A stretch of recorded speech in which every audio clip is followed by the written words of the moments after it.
Saludos, mi nombre es Roberto Pavel Jauregui Zabaleta, profesor del curso de Derecho Empresarial, y en esta ocasión vamos a hacer una breve introducción al tema del sistema financiero.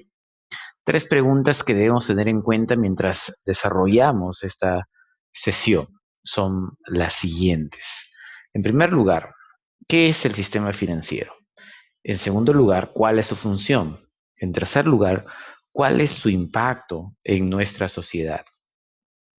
Comencemos con la idea misma de sistema. ¿Qué es un sistema? Podríamos empezar con esta idea. La noción de un sistema implica un conjunto ordenado y funcional de elementos. Por ejemplo, un sistema electrónico o el sistema de circulación de la sangre.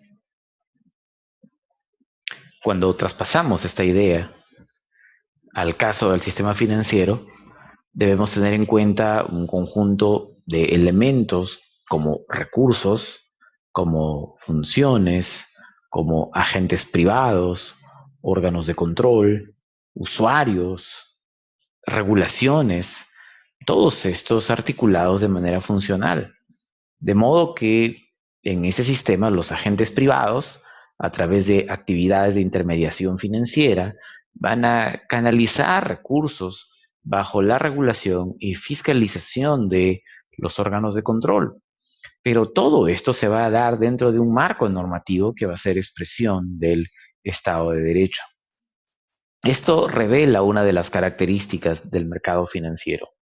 Es un mercado que está estrechamente regulado y en sí mismo es una demostración de los límites de las políticas del libre mercado.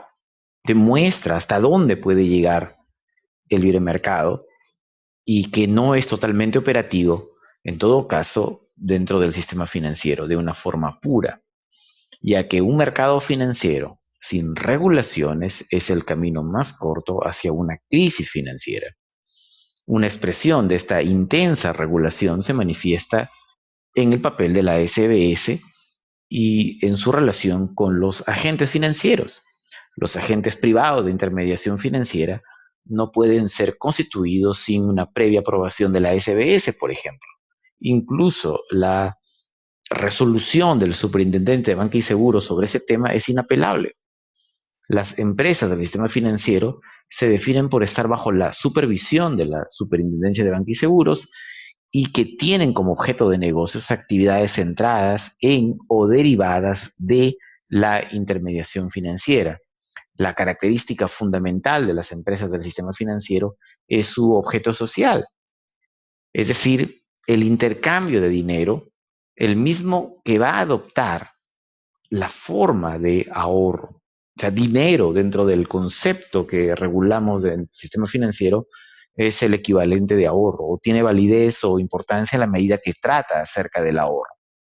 Partiendo entonces de ese elemento común relacionado con la captación de dinero, sea del público o de inversionistas, a fin de crear un bloque de ahorro destinado a la colocación de créditos o de operaciones activas, se podrían establecer las grandes distinciones entre las diferentes empresas relacionadas con la intermediación en función del tipo de riesgo que han de asumir. Ahorro aquí debe ser entendido en el sentido más amplio y no solamente como depósitos a la vista. La idea puede comprender incluso la adquisición de obligaciones, ya que la norma establece que el ahorro es el conjunto de imposiciones en dinero que se hace en cualquier entidad del sistema financiero bajo cualquier nombre que se le dé. A las empresas del sistema financiero entonces van a tener ciertas características particulares que ya se hacen evidentes en la medida que vamos tratando el tema. Por ejemplo, características sobre su denominación social. La denominación social de las empresas del sistema financiero y de seguros, por ejemplo, debe incluir de manera específica la actividad para la cual se han constituido. Y en este punto se diferencian de las sociedades anónimas comunes en las que la denominación es completamente libre. Vamos a dar un ejemplo que aclare más esto. Para entender los alcances de esta norma, podemos fijarnos en la denominación de esta empresa. Esta es una empresa común, no es una empresa del sistema financiero, y su nombre es América Móvil Perú SAC. Esta denominación no nos indica qué tipo de actividad realiza la empresa. Podría tratarse de una compañía encargada de la importación de automóviles, dice América Móvil. Podría tratarse de una compañía encargada de la importación de teléfonos celulares, o podría tratarse de una compañía que se dedica al negocio de radios de onda corta.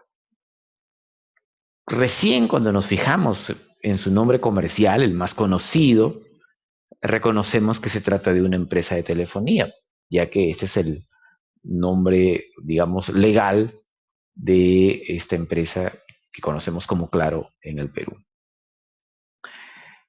Esto no ocurre, por ejemplo, con las empresas del sistema financiero. Cuando nos fijamos en la denominación Banco Continental o la Positiva Seguros, reconocemos rápidamente el tipo específico de actividad de la empresa. Otra característica en estas denominaciones es que, si ustedes se fijan, no se permite dentro del concepto de la denominación la palabra central, así como de cualquier otra denominación que pueda confundir su naturaleza. Y obviamente la idea detrás de estas regulaciones es la protección de los consumidores, evitando problemas derivados de información insuficiente o confusa. En cambio, no es necesario que figuren el término sociedad anónima o la abreviatura correspondiente, SA, aun cuando son sociedades anónimas, porque evidentemente al ser obligatoriamente sociedades anónimas por establecimiento de la ley, ya no es tan relevante la indicación del tipo societario. Lo que sí es relevante es la indicación de la actividad de la empresa. Otro aspecto particular es el tema de su capital social, es la cuestión del capital social.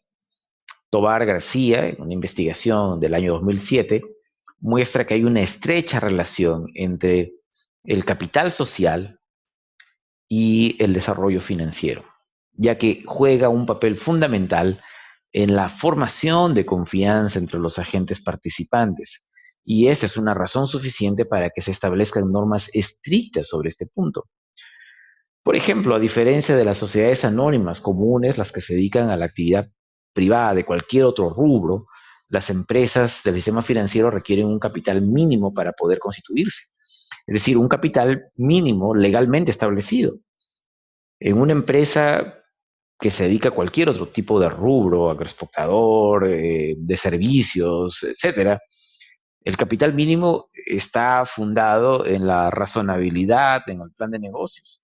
En el caso de las empresas del sistema financiero, el capital mínimo está fundado en lo que la ley establece. Es una prescripción legal. Esto nos lleva al tema de la clasificación. La clasificación de las empresas del sistema financiero y seguros hecha por la ley está basado en un criterio de especialización operativa. Hace un rato ya mencionábamos que los diferentes tipos de riesgo al que esas empresas se abocaban iban a determinar justamente esto, el tema de su especialización operativa. Es decir, se basa en el número o tipo de operaciones que una institución puede realizar. Así, en el primer grupo se encuentran las empresas de operaciones múltiples. Las empresas de operaciones múltiples son aquellas que pueden realizar varias operaciones, como por ejemplo recibir depósitos a la vista, colocar créditos hipotecarios sobre giros. La reina de este tipo de empresas es las entidades bancarias, o son las entidades bancarias. Hay otro tipo de empresas de operaciones múltiples, como por ejemplo las cajas rurales o las cajas municipales.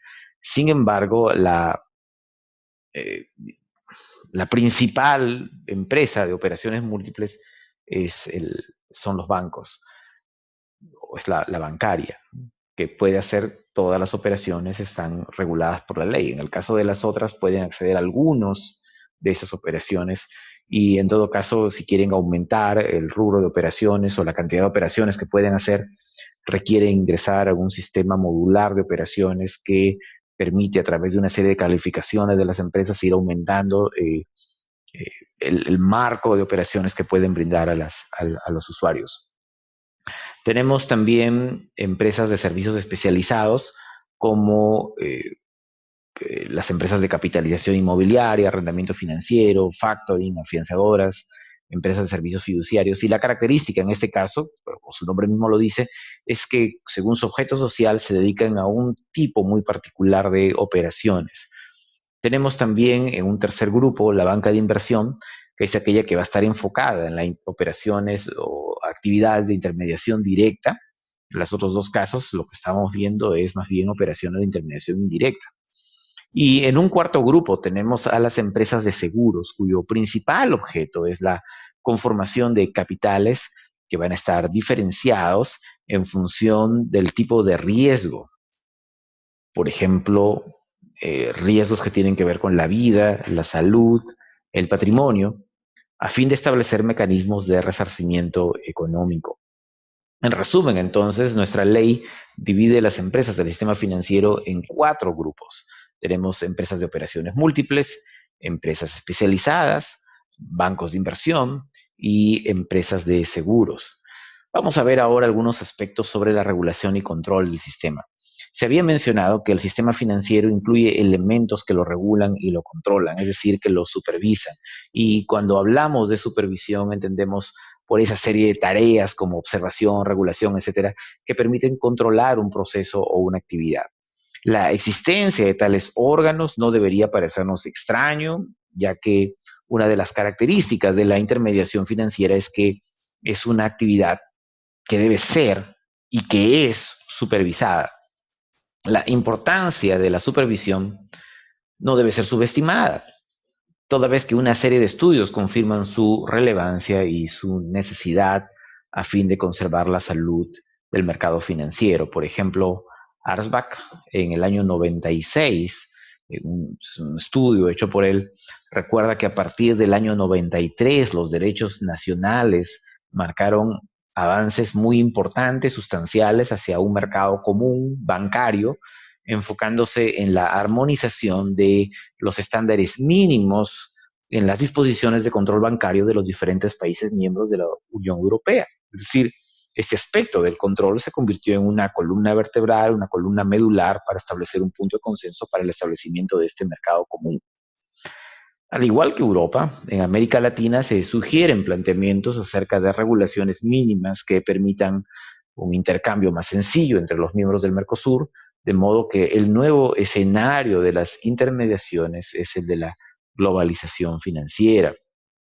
Acercarse al tema de la supervisión financiera demanda también recordar que el derecho está ligado a la controversia. O sea, el derecho existe, entre otras cosas, porque existe la controversia. Resuelve y previene conflictos a través de la regulación y en el caso del derecho bancario esto se hace particularmente sensible cuando se considera la tensión entre la libertad de contratar y la protección del ahorro, lo que en algunos casos podría manifestarse en una excesivamente arriesgada oferta y colocación de productos financieros. La supervisión entonces protege al sistema de un desplome provocado por la desprotección resultante de un uso irresponsable de las libertades del mercado.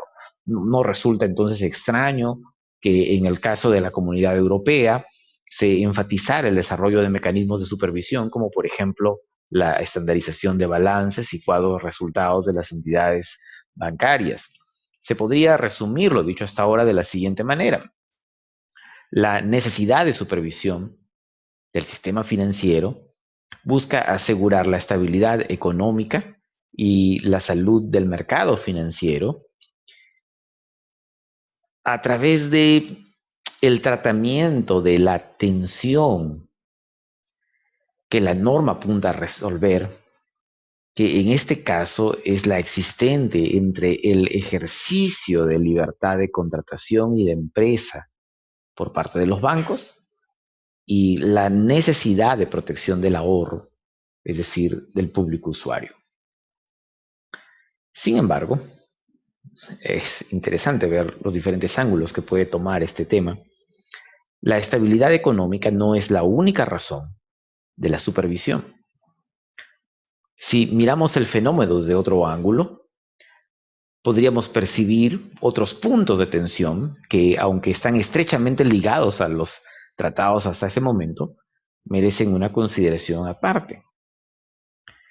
Garrido y García tiene una investigación también muy interesante del año 2009 y aquí nos plantea algunos conceptos que merecen ser revisados.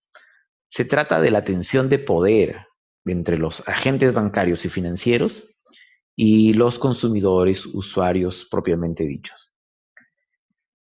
Es decir, cómo establecemos los marcos de negociación entre estas dos partes, siendo una de ellas tremenda, intensamente poderosa.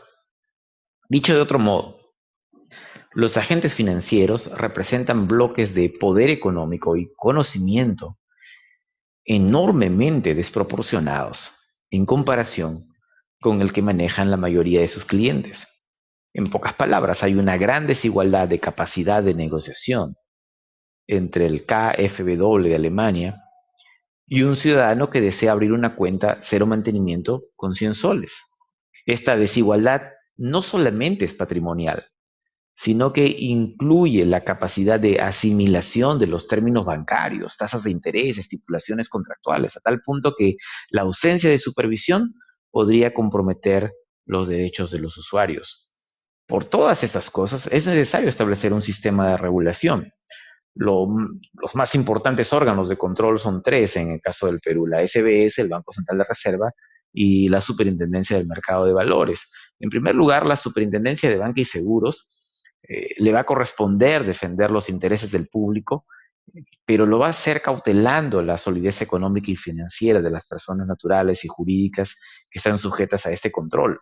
En segundo lugar, el Banco Central de Reserva, ya podemos recordar aquí el artículo 84 de la Constitución del 93, que establece que le corresponde regular la cantidad de dinero, administrar las reservas internacionales, emitir billetes y monedas, informar sobre las finanzas nacionales. Eh, Básicamente, el punto central aquí es la estabilidad monetaria. En tercer lugar, tenemos a la Superintendencia de Mercado de Valores, a la cual le va a corresponder dictar las normas legales que van a regular materias del mercado de valores, el mercado de productos y el sistema de fondos colectivos. Y la idea detrás de esto es una supervisión destinada a regular tanto la confiabilidad como la validez del mercado de valores. En función de todo lo mencionado, cabe una pregunta: ¿cómo impacta el sistema financiero en nuestra sociedad? Ese es un interesante tema de discusión. Es innegable que hay una asociación entre desarrollo comercial y desarrollo financiero. El punto es, ¿cuál es esa relación? ¿El sistema financiero contribuye al desarrollo o el sistema financiero es un resultado del desarrollo? ¿O hay algo de ambas cosas? Les propongo revisar los materiales cargados en el aula virtual y discutir sobre ese tema con sus compañeros de clases. Nos vamos a ver la próxima sesión. Muchas gracias. Hasta pronto.